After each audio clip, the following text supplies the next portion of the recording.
হাসা স্টার্ট কর। এই যে চলে আসছে দুইটা পেতনি, এই যে সেই শুরু। ওরে আয়নাতে সেই লাগতেছে। দেখ ঢঙ্গনি আমাদের ডান্সার, এই যে ডান্স করছে, দেখতে পাচ্ছ দেখতে পাচ্ছ, লজ্জা পেয়ে গেল। কেমন আছিস বল আগে। হ্যাঁ তুই কেমন আছিস? এতদিনে মনে পড়লো আমার কথা, বলতো। ফোন করছিল, ফোন করে না, দেখো মুখ ঢাকে কেন রে, এত সুন্দর আসতেছে। আচ্ছা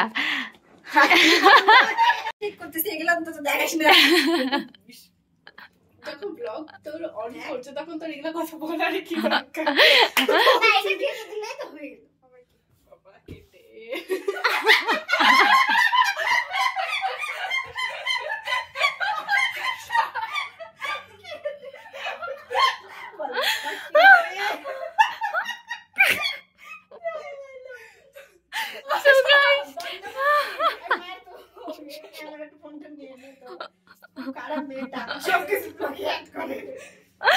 আরে তোদের হাসিগুলো নেওয়ার জন্যই আমি ব্লগ। আমাদের হাসি সবাইকে শুনাইতে হবে নাকি? সবাইকে শুনাইতে হবে যে একটু মোটপ আছে, ওরাও একটু হাসুক। তোদের হাসি দেখে পেতনির মতো হাসি। ভালো নাই, আমি সবার আমার হাসিতে সবার মুড ভালো করতেছি। ভালো ভাব একটা যদি ছোট বাচ্চা থাকতো তোদের হাসি শুনে পাক্কা ভয় পেয়ে যেত। আমাদের আশেপাশে না আসাই ভালো, ওরা দূরে থাকে আমাদের থেকে।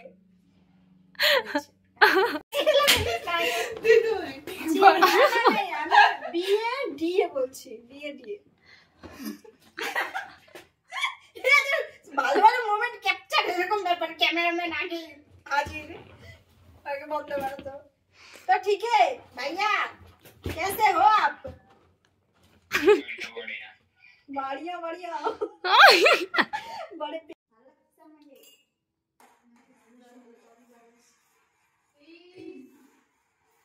এখন এগুলো অ্যাড করবে, ও খুব সুন্দর হয়েছে।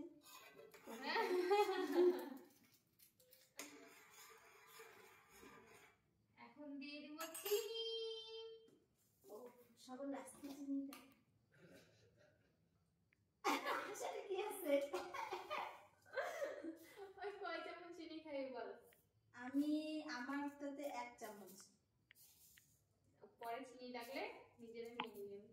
আমি খুব চিনি খুব কম খাই, আমি আসলে কম দিয়ে দিলাম। আমরা আসলাম, আমরা যখন কফি না বানিয়ে মাংস বানাবো, মাংস বানাবো। এই তো খাইতে গেল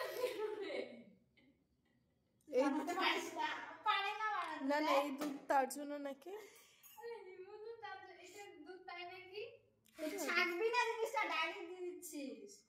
না ছাকবো কেন, এটা তো চা পাতা দিই না, ওইভাবেই দাও। ছাকতে লাগে না? চা পাতা না দিলে কি ছাকবে? দুধ না চিনি? বুঝতে পারিনি আমি, সরি। হ্যাঁ এই যে তোদের জন্য কফি, গরমা গরম কফি ফেটে গেছে, উল্টে পড়ে যাবে। কফি ফেটে দেখো, টেস্ট তো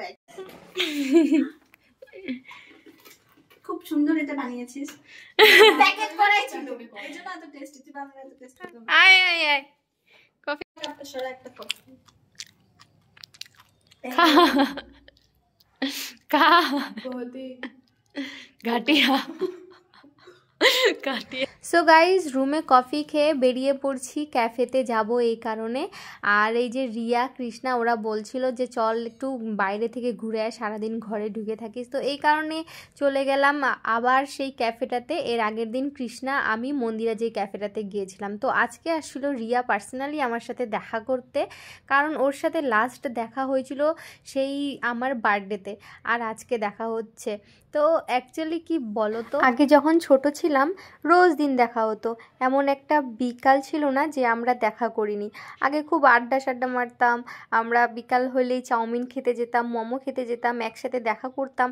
যেহেতু আমাদের টিউশনও ছিল বিকালবেলা, একসাথে সেই টিউশনে অনেক মজা করছিলাম। সো গাইস এখন যেহেতু আমরা বড় হয়ে গেছি, সবাই সবার কাজে ব্যস্ত। ওই যে রিয়ার ব্যাপারে কি বলবো, রিয়ার সাথে আমার ফার্স্ট টিউশনে দেখা হয়। ও আমার অনেক ভালো ফ্রেন্ড, ওর সাথে এমন কোনো কাজ নাই যেটা ওর সাথে মিলে আমি করিনি। এত শয়তানি করছি, আমাদের যে ছোটোবেলার একটু দুষ্টুমি শয়তানি যত কাজ আছে আমি ওর সাথে মিলে করছি। ও স্কুটি নিয়েছে, ওর দেখে আমিও স্কুটি নিব। এইরকম আমাদের অনেক গেছে, আমরা দুজন স্কুটি নিয়ে অনেক জায়গায় জায়গায় ঘুরছি। যাই হোক, অনেক শয়তানিও করছি, যেগুলো আর তোমাদের সাথে শেয়ার করব না। আর তোমরা তো জানোই যে একটা বয়স থাকে, যে 11-12, এই বয়সটাতে মানুষ কি কি করতে পারে আর কি। তো সেটাই আমরা করছিলাম আর কি, বাড়িতে মিথ্যা কথা বলে ঘুরে বেড়ানো, অনেক কিছু। তো ওই দিনগুলো খুব মনে পড়ে আর কি। আর এখন বড় হয়ে গেছি, ও ব্যস্ত, ও অ্যাকচুয়ালি স্কুলের টিচার, আর তার সাথে ও ডান্স শেখায়। তো আর আমিও এখন মেকআপের কাজে বিজি। আর আমার ফ্রেন্ড, ও জব করে, কৃষ্ণা, ওর ব্যাপারে তো এর আগের দিন বলেছিলাম। তো এখন সবাই সবার কাজে ব্যস্ত, সেই টাইমগুলো, সেই সময়গুলো আর হয় না যে আমরা সবাই আবার দেখা করি। তো আমার এই সিচুয়েশনের জন্য ওরা এখন আবার আমার সাথে দেখা করতে আসে। তো খুব ভালো লাগলো, ওরা আমার সাথে দেখা করতে আসছে, ওদের কাজ ছুটি নিয়ে আর কি। তো খুব ভালো লাগে এই ব্যাপারটা। তারপরে গাইজ আমাদের তো খাওয়া দাওয়া কমপ্লিট। এর আগের দিন আমি বার্গার খেয়েছিলাম, এই জন্য আজকে বার্গার নেইনি, আমি নিয়েছি স্যান্ডউইচ, আর ওরা দুজন খাচ্ছে বার্গার। তো তারপরে খাওয়া দাওয়া হয়ে গেলে আমরা চলে আসছি রুমে। আর এখন চলে যাচ্ছে এই পেতনি টাটা বলে দে। এই যে কবিতা আমাদেরকে কত কিছু গিফট করলো, হ্যাঁ, শাড়ি গিফট করলো, ড্রেস গিফট করলো, এগুলো আমরা পরবো। আচ্ছা ঠিক আছে, আচ্ছা হ্যাঁ হ্যাঁ, টাটা, বাই বাই, আবার কবে দেখা হবে? যা।